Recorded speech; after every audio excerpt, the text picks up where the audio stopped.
Isang malakas pong palakpak para sa ating Panginoon. Hallelujah. Muli po tayong tumayo bilang paggalang po natin sa salita po ng ating Panginoon. Sa Book of Isaiah, chapter 41, verse 10. Babasahin ko po sa New King James Version at saka sa Magandang Balita Biblia. Fear not, for I am with you. Be not dismayed, for I am your God. I will strengthen you. Yes, I will help you. I will uphold you with my righteous right hand. Ako'y sasayo, huwag kang matakot. Ako ang iyong Diyos, hindi ka dapat mangamba. Palalakasin kita at tutulungan, iingatan at ililigtas. Pagpalain ng Panginoon ng kanyang mga salita natin pong nabasa sa hapon po ito. Mula po sa talatang ito ay nais ko pong bigyan ng paksa ang mensahe ng Panginoon, fear not. Huwag kang matakot. Yung salita pong fear is a common human experience. Kadalasan na po na nararanasan ng bawat tao yung pagkatakot. At ibang-ibang klase ng pagkatakot ang nararanasan po natin. Dito po sa ating binasa sa Book of Isaiah, ang Israel ay humaharap sa sitwasyong walang katiyakan, humaharap sa napakaraming kaaway, at ang pinakamasaklap pa po dito, sila po ay ipinatakot. At sa mamamagitan po ni Propeta Isaiah, ipinaalala ng Diyos sa mga Israelita na sila po ay hindi nag-iisa. Ipinaalala sa kanila ng Panginoon sa pamamagitan ni Propeta Isaiah na ang kalalagayan, ang sitwasyon nila ay hindi po sila nag-iisa. Kasama nila ang Panginoon. The same God who encouraged Israel continues to encourage believers today. Kung ano yung ginagawa ng Panginoon para i-encourage yung mga Israelita, ay pareho pa rin Diyos ngayon na patuloy na pinapalakas ang mga mananampalataya sa panahon natin ngayon sa pamamagitan ng kanyang mga salita. We do not have to live in fear because God is with us, because God is strengthening us, because God help us, and God will uphold us. Napakaliwanag sa binasa po natin na sinasabi ng Panginoon na huwag kang matakot. Bakit kailangan nating huwag matakot? Why we need not to fear? Sa ating binasa, sa ating pong teksto, there are some reasons why we need not to fear. And number one, sa verse 1a, ang sabi po dito, fear not, for I am with you. Do not fear because God's presence conquers our fear. Amen. Huwag kang matakot sapagkat ang presensya ng Panginoon ay pinagtatagumpayan niya ang ating pagkatakot.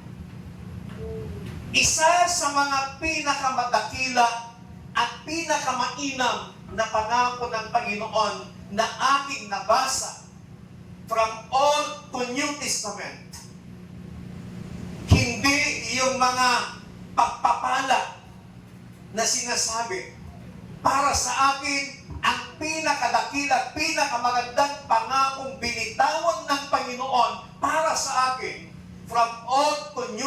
namin is His presence. God's presence is His promise. Ang pinakalakilang pangako ng Diyos ay hindi ang buhay na puno ng kaginhawaan, kundi ang kanyang patuloy na presensya sa atin. Si Moses, isa siyang sigurista.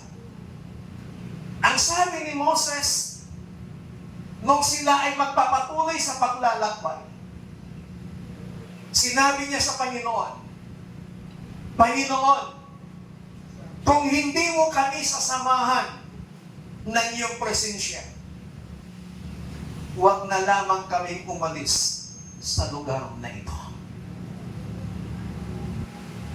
Sinisiguro lang ni Moses na yung kanilang paglalakbay papunta doon sa land of Canaan na itinangako ng Diyos, sinisiguro ni Moses na mula doon sa pag-alis nila sa Ehipto hanggang sa makarating sila, sasamahan sila ng Panginoon. Sabi ni Moses, Lord, if your presence doesn't go with us, we do not leave this place. Pero anong sabi ng Panginoon? Sasamahan ko kayo. Para sa akin, hindi mahalaga kung nangako sa iyo, Panginoon, na pagpapalain ka niya. Sa akin, ang pinakamahalagang pangako ng Panginoon, yung kanyang presensya ay sasamahan niya ako. Sasamahan ka niya. Sasamahan niya tayo. Anong sinabi ng Panginoon? Yung kanyang pangako, Lo, sabi niya sa King James Version, I am with you always until the end of this world. Di ba napakagandang pangako yun ng Panginoon na sasamahan ka niya, sasamahan niya tayo hanggang sa katapusan ng mundo. Kaya kung alam mong kasama mo yung presensya ng Panginoon, bakit kailangan mong matakot? Sapagkat in the presence of God, there is peace, there is joy, there is victory. Andun na lahat sa presensya ng Panginoon. Kaya yung presensya ng Panginoon ang siyang gagapit sa ating pagkatakot. God's presence is the greatest answer to fear. Hindi na nako ang Panginoon na tatanggalin niya ang mga pagsubok. Hindi na nako ang Panginoon na hindi ka na makakaranas ng problema. Hindi na nako ang Diyos na hindi ka na dadaan, hindi ka na makakaranas ng mga bagyo sa buhay. But He promised to be with His people through His presence. Na bagamat dadaan ka sa iba't ibang problema, bagamat dadaan tayo sa iba't ibang sitwasyon, iba't ibang pagsubok ng ating buhay, ang pangako ng Diyos, I will be with you. Amen? Kaya kahit anumang bagyo, kahit anumang problema, huwag tayong matakot. Why? Ang pangako ng Diyos, sasamahan ka niya. Sasamahan ka niya. Nung bata ako, at paulit-ulit itong ginagamit na ilustrasyon, may kapitbahay kami na laging dumadaan sa bahay kasi yung bahay namin sa Mindanao, daanan ng mga tao. Laging dumadaan. Pag nakikita ko siya, takot na takot ako. Kasi sobrang laki ng tiyan. Tapos ang sabi kasi, kumakain ng bata. May bata doon sa tiyan niya.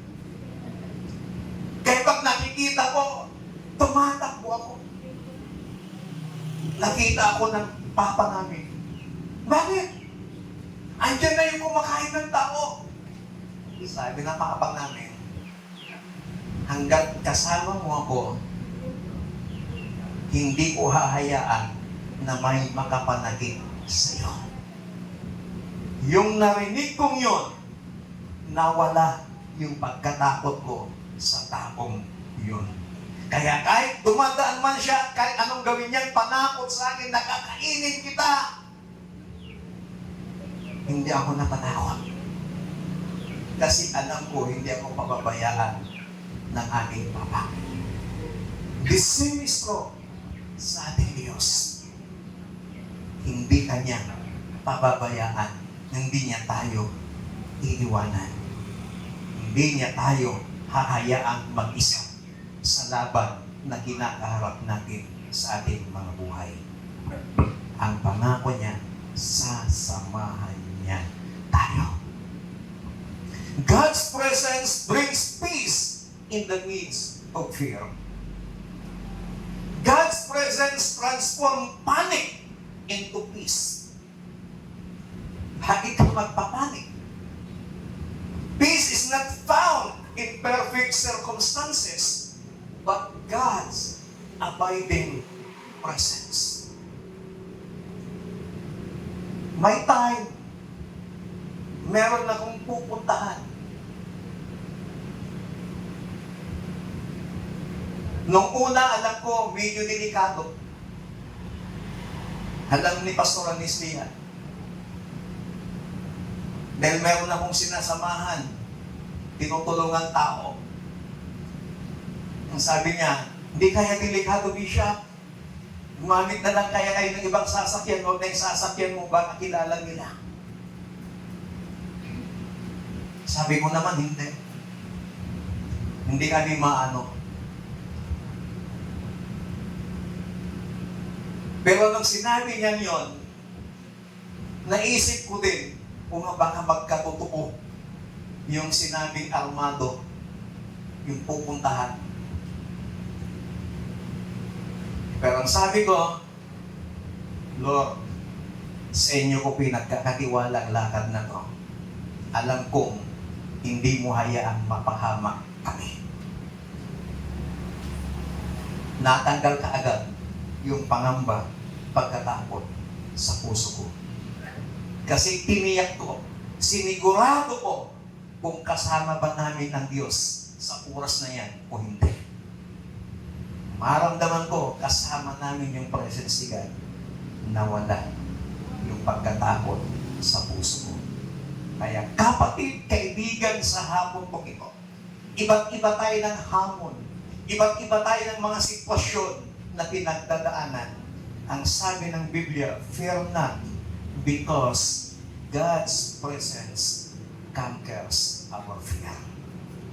Maging katulad sana tayo ni Moses na maging sigurista sa Panginoon kung kasama pa ba natin ang kanyang presensya o hindi. At kung hindi mo matiyak na kung kasama mo ang presence ni God, then hilingin mo sa Diyos. Amen? Palakpakan natin ang Panginoon. Pangalawang rason, bakit kailangan huwag tayong matakot. Sa verse 1b, ang sabi po dito, be not dismayed, for I am your God. Hindi ka dapat mangamba, sabi niya, sapagkat ako ang iyong Diyos. Do not fear, because God's relationship gives us confidence. Huwag tayong matakot sapagkat ang relasyon natin sa Diyos ang nagbibigay sa atin ng confidence. A relationship with God gives us confidence in our identity. Kung alam mong may relasyon ka sa Panginoon, ito yung nagbibigay sa iyo ng lakas ng iyong pagkakakilanlan. Ano ba yung pagkakakilanlan mo sa Diyos? We are God's children. Amen. Tayo'y mga anak ng Diyos. Our identity is based on God's love, not the works of approval.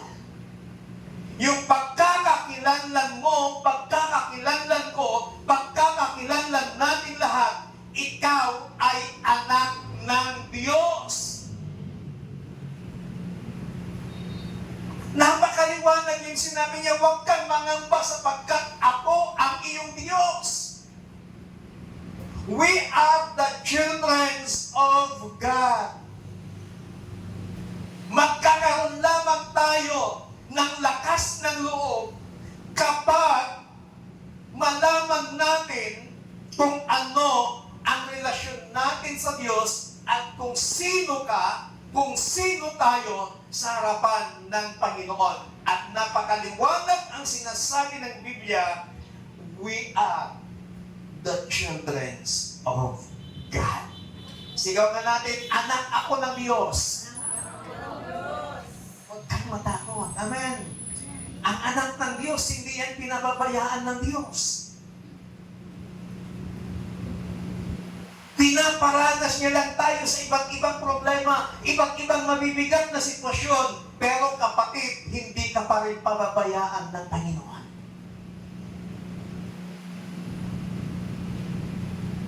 A relationship with God gives us confidence in prayer. Yung relasyon natin sa Diyos, ito yung nagbibigay sa atin ng kalakasan upang tayo ay makapanalangin. God invites us to bring every need before Him.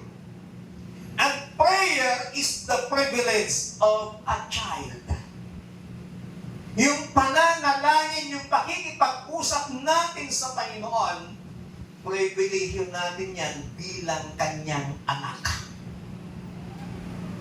At bawat panalangin ng kanyang mga anak, dinidinigyan ng Panginoon. Kaya yung panalangin mo, panalangin ko, panalangin niya, panalangin ng mga anak ng Diyos. Dahil ikaw at ako ay anak ng Diyos, 100% bibinggin ng Panginoon. Kaya huwag tayong mag-atubili na lumapit at makipag-usap sa ating Panginoon sa pamamagitan ng ating pakikipag-usap sa Kanya.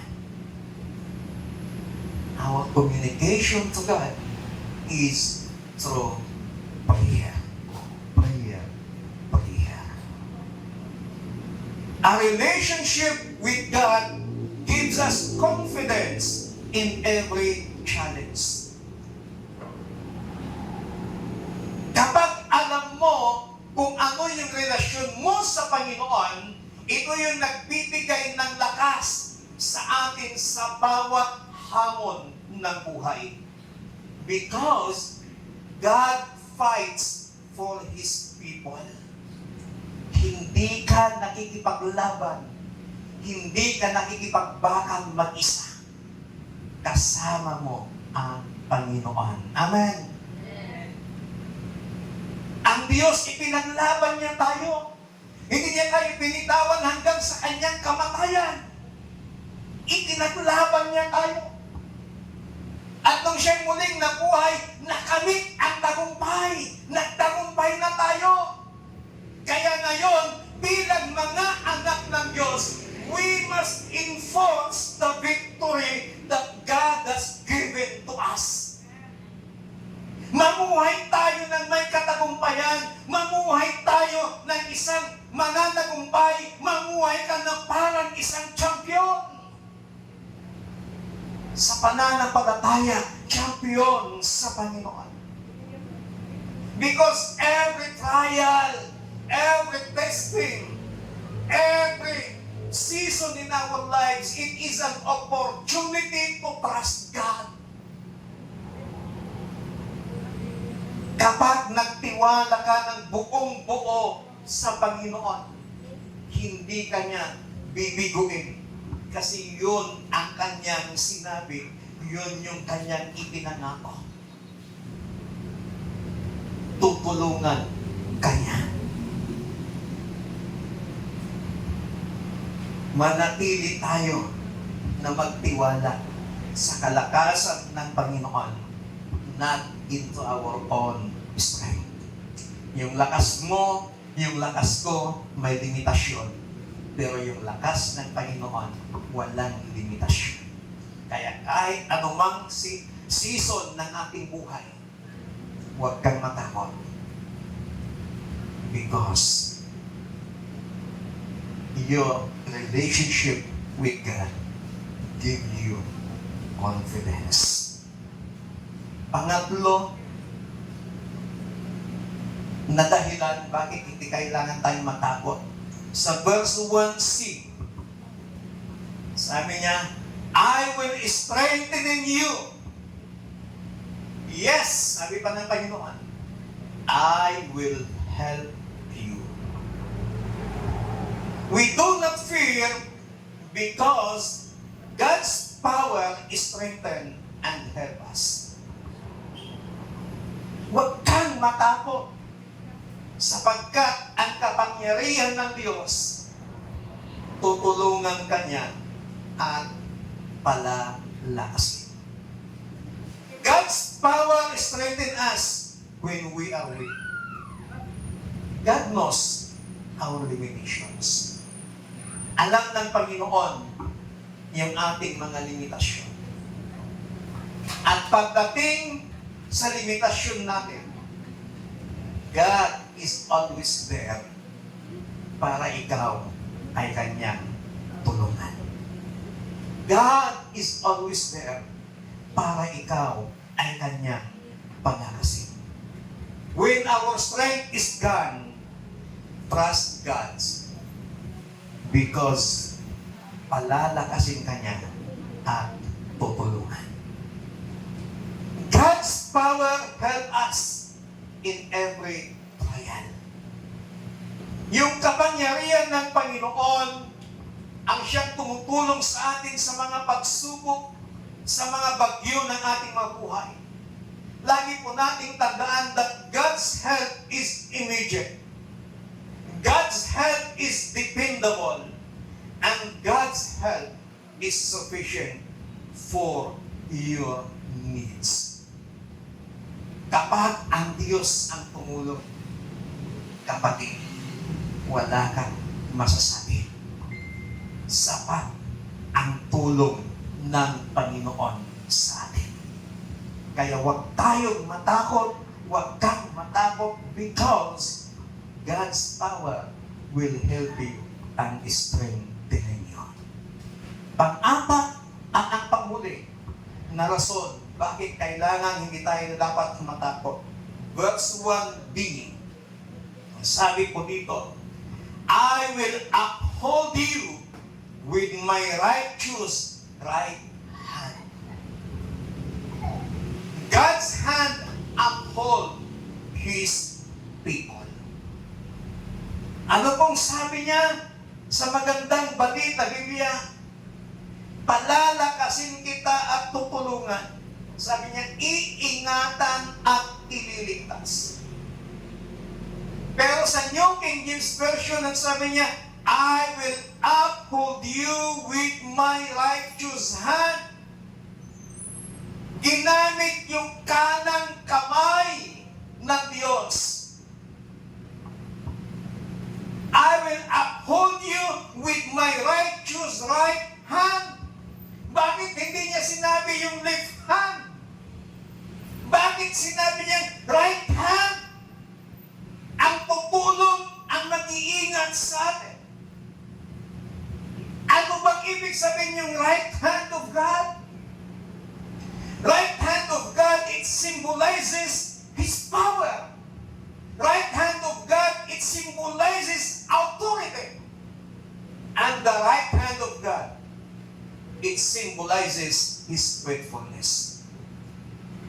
Kaya pala binanggit ni Jesus o binanggit ng Diyos very specific na kamay, kung anong klaseng kamay yung magtataas sa atin, kung anong klaseng kamay yung tutulong, yung magliligtas sa atin. Yun pala ay yung kanang kamay ng Diyos. Sumisimbolo pala ito ng kapangyarihan. Sumisimbolo pala ito ng otoridad. At sumisimbolo pala ito ng kanyang katapatan. God's hand lifts us when we fall. Even faithful believers sometimes stumble. Kahit sino pa pong pinakamatapat at pinakamatuwid na mananampalataya, nakakaranas din po minsan na bumagsak. Makakaranas din po minsan ng pagkadapa. But thank God for His grace, sapagkat i-restore ka niya, tutulungan ka niya, itataas ka niya. Lagi po natin tandaan that falling is not the end when God is holding you. Kunanay Ilocano, iragpat ko tutabiyak mo itak ay kanto. Kapatid, hindi mananatili ganyan lagi ang sitwasyon ng buhay mo. Ang ipikunay tiya ko, itak ay kanto kag iragpat ko day tabiyag mo. Amen. Iingatan, ililigtas, tutulungan ka ng Panginoon. Maalala niyo ba si Peter? Nung nakita niya si Jesus, naglalakad sa tubig, sa ibabaw ng tubig, sabi ng mga kasamahan ni Peter na mga disciples na nakasakay sa bangka, multo. Sabi ni Jesus, huwag kayong matakot. Ako to. Ang sabi ni Pedro, Panginoon, kung ikaw yan, hahayaan mo akong makalapit sa iyo. Ang sabi ni Jesus, halika, lumapit ka. Mula sa kinauupuang bangka ni Pedro, tumayo! Itinaas sa iyong kanyang paa at nilabas sa bangka at inilagay doon sa tubig. Hindi lumubog yung paa niya. Yung isa, hindi lumubog. Naranasan ni Pedro na lumakad sa ibabaw ng tubig, papalapit kay Jesus. Pero habang siya'y papalapit, ang lalakas ng mga alon, nakita ni Pedro yung malakas na alon. Nung nakita niya yon, nagkaroon siya ng takot, bigla siyang lumubog. Pero nung paglubog niya, ang sabi niya, Jesus, tulungan mo ako. Inabot ni Jesus yung kanyang kanang kamay kay Peter at siya ay kanyang itinaas. Ang ibig sabihin, kapag ikaw ay nasa tiyak na panganib, kapag sumigaw ka, humingi ka ng tulong sa Panginoon, tutulungan ka ng Diyos. Yun yung kanyang pangako. I will help you with my righteous right hand, sabi ng Diyos. Don't stay down after failure. Reach out for the hand of God. Abutin mo yung kamay ng Diyos. God's hand perfect, God's hand protect His people. Yung kamay ng Diyos ang nagpoprotekta sa kanyang mga anak. God's hand is a place of security. Ano pong sabi sa Hebrews 10:31? It is a fearful thing to fall into the mighty hands of God. Nakakatakot na mahulog mula sa mga kamay ng Diyos. Andito tayo ngayon sa kamay ng Panginoon. Kaya sinasabi sa Hebrew na nakakatakot na mahulog sa kamay ng Diyos. His protection is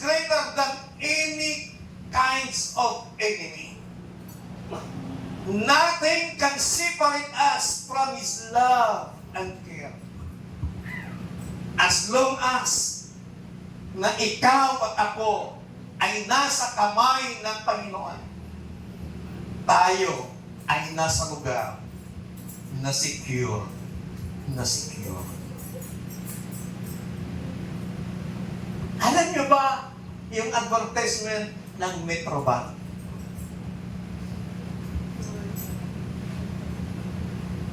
Bawat bangko meron silang kanya-kanya na advertisement para maingganyo nila yung mga tao. Yung una, ito na lang telecommunications natin.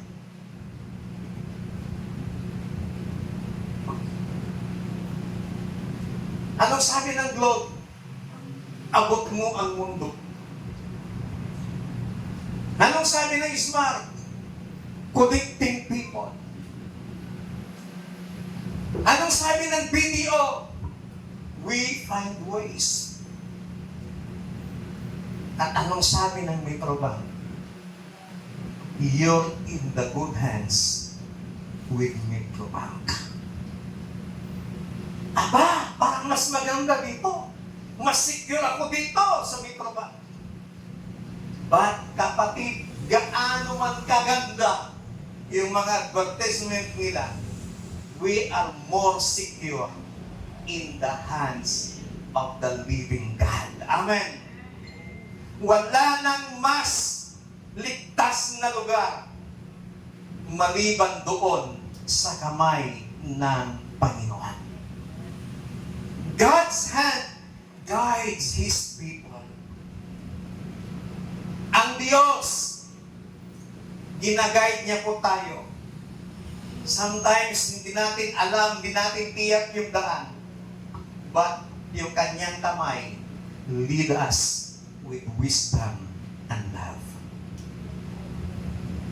We can trust God when we cannot see the way ahead.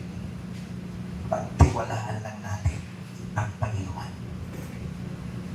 Because the promise of God, I will help you.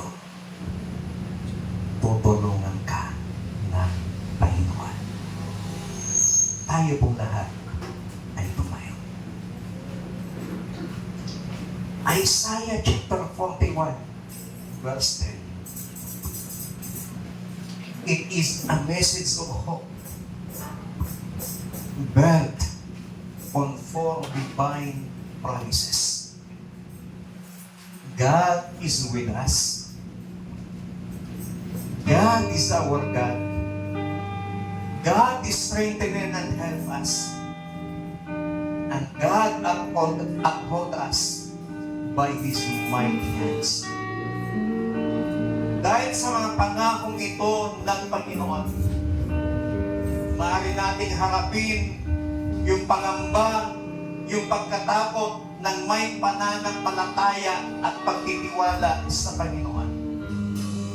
Our courage does not come from the absence of trouble, but from the presence and faithfulness of God. Sa hapong ito, kapatid,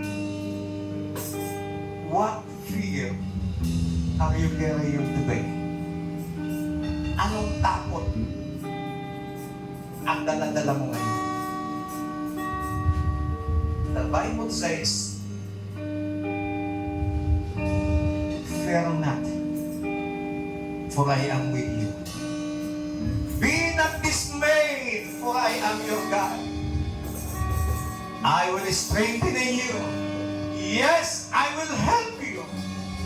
I will uphold you with my righteous right hand. Whatever fear na kinakaharap po natin, sabi ng Diyos, fear not, because He is with us. He is our God. Hallelujah.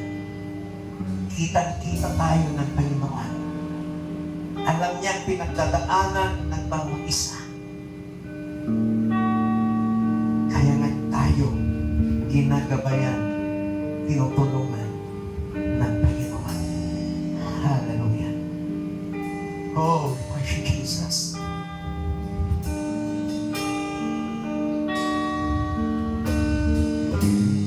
Forever in my life, you see me through the seasons.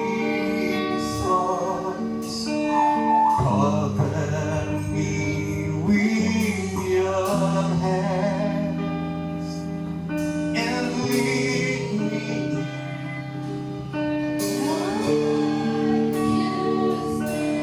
And I look to you, and I wait on you.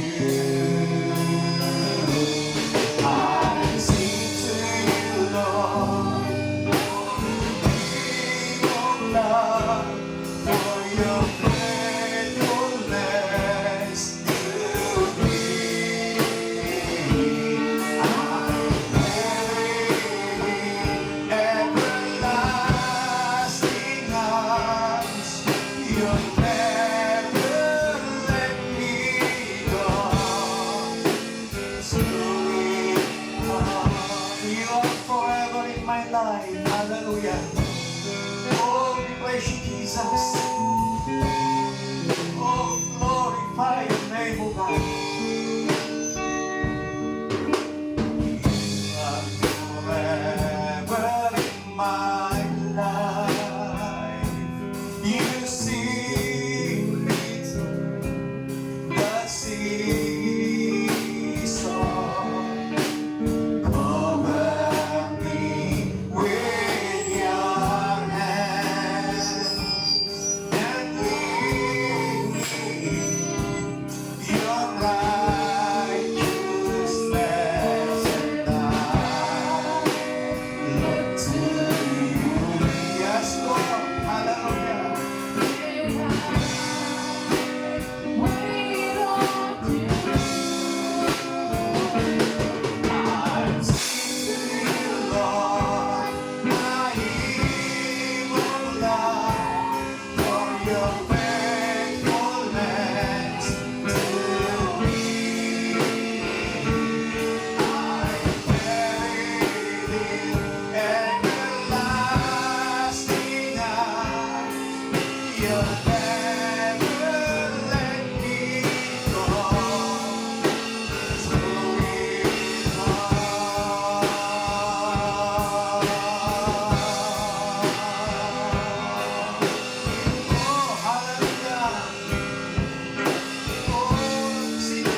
Ano bang fear meron ka ngayon, kapatid?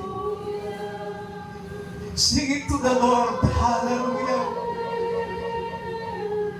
Batid ng Diyos ang laman ng puso mo. Batid ng Diyos ang laman ng isipan mo. Batid ng Diyos yung mga pinangangabahan mo, kinatatakutan mo sa oras na ito.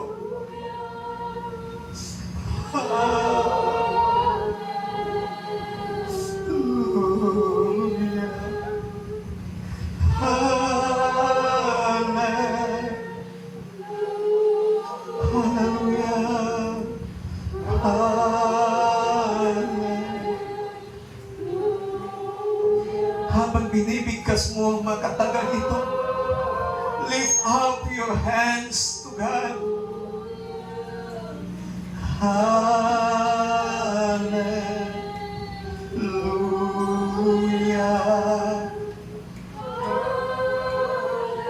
Hallelujah. Hallelujah.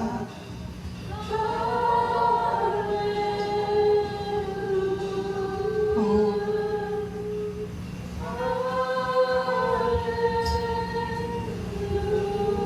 Mula sa iyong kinatatayuan, kapatid, pwede mong ibulong sa Panginoon kung ano yung pinangangambahan mo at kinatatakutan mo sa buhay mo.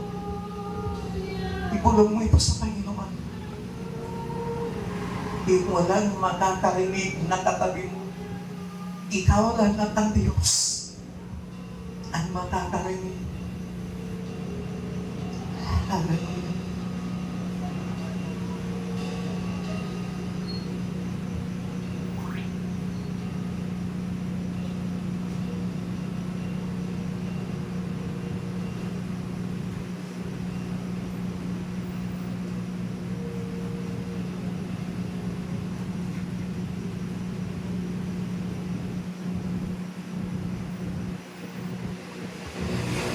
Hallelujah. Hallelujah. Kapatid, anumang pinangangambahan mo, anumang kinatatakutan mo na ibinulong mo ito sa Panginoon, narinig ka ng Diyos. At ang sinabi niya sa kanyang mga salita, fear not, for I am your God. Do not be dismayed. I will help you. Tutulungan tayo ng Panginoon. Dakilang Diyos sa hapon po ito. Salamat po sa inyong masalita. Salamat sa mga pangako mo. Bakit kailangan huwag kaming matakot? Panginoon, narinig mo yung kinatatakutan at pinangangambahan namin sa buhay. Pero salamat, dahil alam namin na kami ay yung pagtatagumpayin sapagkat kami ay yung mga anak. Ikaw ang aming Diyos. Ikaw ang nangakong sasamahan kami, palalakasin, ililigtas at tutulungan kami. Panginoon, mula sa oras na ito, tanggalin mo, alisin mo sa aming mga puso, sa aming mga isipan, anumang klaseng pagkatakot, anumang klaseng pangamba na nasa amin dahil ikaw ang aming Diyos na buhay. Salamat po, Panginoon. Salamat po sa inyong masalita. Thank you, Lord. Thank you, Jesus. Sa iyong lahat ng papuri, pasasalamat sa tanging pangalan ng aming Panginoon Hesus. Ang lahat ay magsabi ng Amen. Palagpakan po natin ng malakas ang Panginoon.